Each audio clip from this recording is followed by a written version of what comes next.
നമസ്കാരം. നവംബർ 14-നാണ് സൂര്യനായകനായ ശിവ സംവിധാനം ചെയ്ത കങ്കുവ റിലീസായത്. ചിത്രത്തിന് ആദ്യഘട്ടത്തിൽ തന്നെ വലിയ തോതിൽ നെഗറ്റീവ് റിവ്യൂകൾ ലഭിച്ചിരുന്നു.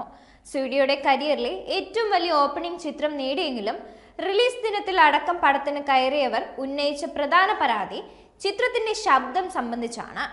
അസഹ്യമായ ശബ്ദമാണ് ചിത്രത്തിന് എന്നാണ് പൊതുവിൽ ഉയരുന്ന പരാതി. ഇപ്പോൾ സോഷ്യൽ മീഡിയയിൽ പ്രചരിക്കുന്ന ചിത്രങ്ങൾ പ്രകാരം തിയേറ്ററിലെ നോയ്സ് ലെവൽ 105 ഡെസിബലിന് അടുത്താണ്. വിദഗ്ധാഭിപ്രായങ്ങൾ പ്രകാരം ഈ ലെവലിൽ ശബ്ദം കേൾക്കുന്നത് കേൾവി ശക്തിയെ പോലും ദോഷമായി ബാധിക്കാമെന്നാണ് പറയുന്നത്.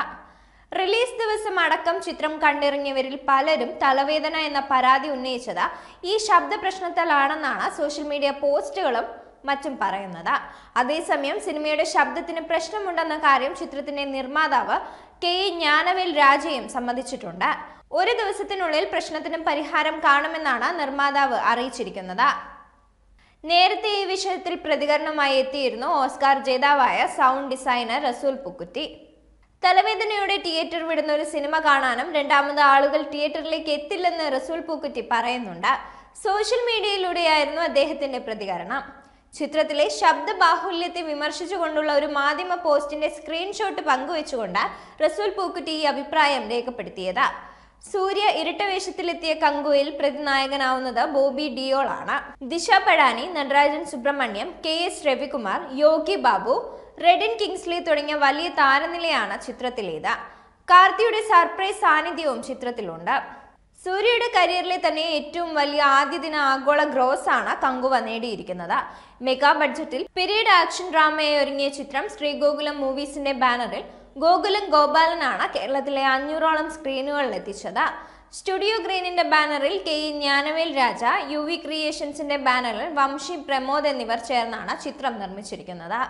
ബോളിവുഡ് താരം ബോബി ഡിയോൾ വില്ലൻ വേഷം ചെയ്ത് ചിത്രത്തിലെ നായികാവേഷം ചെയ്തിരിക്കുന്നത് ദിശ പടാനിയാണ്. യോഗി ബാബു, KS രവികുമാർ, നടരാജൻ സുബ്രഹ്മണ്യം, ആനന്ദ് രാജ, വസുന്ധര കശ്യപ്, റെഡിൻ കിങ്സ്ലി, കോവി സരള എന്നിവരാണ് ചിത്രത്തിലെ മറ്റു പ്രധാന താരങ്ങൾ. മദൻ കർക്കെ, ആദിനാരായണ, സംവിധായകൻ ശിവ എന്നിവ ചേർന്ന് രചിച്ച ചിത്രം 1500 വർഷങ്ങൾക്ക് മുമ്പ് നടക്കുന്ന കഥയാണ് പറയുന്നത്. പഴയ കാലഘട്ടത്തിലും പുതിയ കാലഘട്ടത്തിലുമായി കഥാ പശ്ചാത്തലം ഒരുക്കി 2 ഭാഗങ്ങളായി കഥ പറയുന്ന ചിത്രത്തിൽ സൂര്യ ഇരട്ട വേഷത്തിലാണ് അഭിനയിച്ചിരിക്കുന്നത്. പല സിനിമകൾക്കും ആദ്യ ദിനത്തിൽ സമ്മിശ്ര പ്രതികരണമാണ് ലഭിക്കാറുള്ളത്. എന്നാൽ പിന്നീട് അവയുടെ സ്ഥിതി മാറുകയാണ് ചെയ്യാറ്. കങ്കുവയുടെ കാര്യത്തിലും ഞാൻ അങ്ങനെ തന്നെ പ്രതീക്ഷിക്കുന്നുണ്ട്.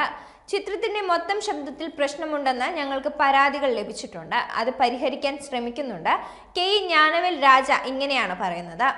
നവംബർ 15 വൈകിട്ടോ 16 ഇത് പരിഹരിക്കുമെന്ന് ജ്ഞാനവേൽ രാജ കൂട്ടിച്ചേർത്തിട്ടുണ്ട്. 4 ദിവസത്തിനുള്ളിൽ സൂര്യയുടെ കരിയറിലെ ഏറ്റവും കൂടുതൽ വരുമാനം നേടിയ ചിത്രമായി കങ്കുവ മാറുമെന്നും ജ്ഞാനവേൽ രാജ കൂട്ടിച്ചേർത്തിരുന്നു. കങ്കുവ 2 നടക്കുമെന്നും ജ്ഞാനവേൽ രാജ കൂട്ടിച്ചേർത്തു. ചിരുത്തെ ശിവയ്ക്ക് അജിത് സാറിനൊപ്പം ഒരു പ്രോജക്റ്റ് ഉണ്ട്. അജിത്തും ശിവയും ഒന്നിക്കുന്ന ചിത്രം 2025 ഏപ്രിലിൽ ആരംഭിക്കും. അതിനുശേഷം 2025 അവസാനത്തോടെ ശിവ കങ്കുവ 2വിന്റെ ജോലി തുടങ്ങുമെന്നും ജ്ഞാനവേൽ രാജ പറഞ്ഞിട്ടുണ്ട്. വീരം, വേതാളം, വിവേകം, വിശ്വാസം എന്നീ ചിത്രങ്ങൾക്ക് ശേഷം അജിത്തിനൊപ്പം ചിരുത്തെ ശിവ ഒരുക്കുന്ന 5ാമത്തെ ചിത്രമായിരിക്കും ഇത്. വിവേകമൊഴികെ ബാക്കി 3 ശിവ അജിത്ത് ചിത്രങ്ങളും തമിഴ്നാട്ടിൽ വിജയം നേടിയ ചിത്രങ്ങളായിരുന്നു. കങ്കുവയ്ക്കെതിരെ കടുത്ത വിമർശനങ്ങൾ ഉയരുന്നതിനിടെ അടുത്തത് അജിത്ത് ചിത്രം എന്നത് വലിയ വാർത്തയായിട്ടുണ്ട്. അജിത്തിൻ്റെതായി അടുത്തതായി വിടാ മുയാർച്ചി എന്ന ചിത്രമാണ് റിലീസ് ആകാനിരിക്കുന്നത്. അതിനുശേഷം ഗുഡ് ബാഡ് അഗ്ലി എന്ന ചിത്രവും അണിയറയിൽ ഒരുങ്ങുന്നുണ്ട്.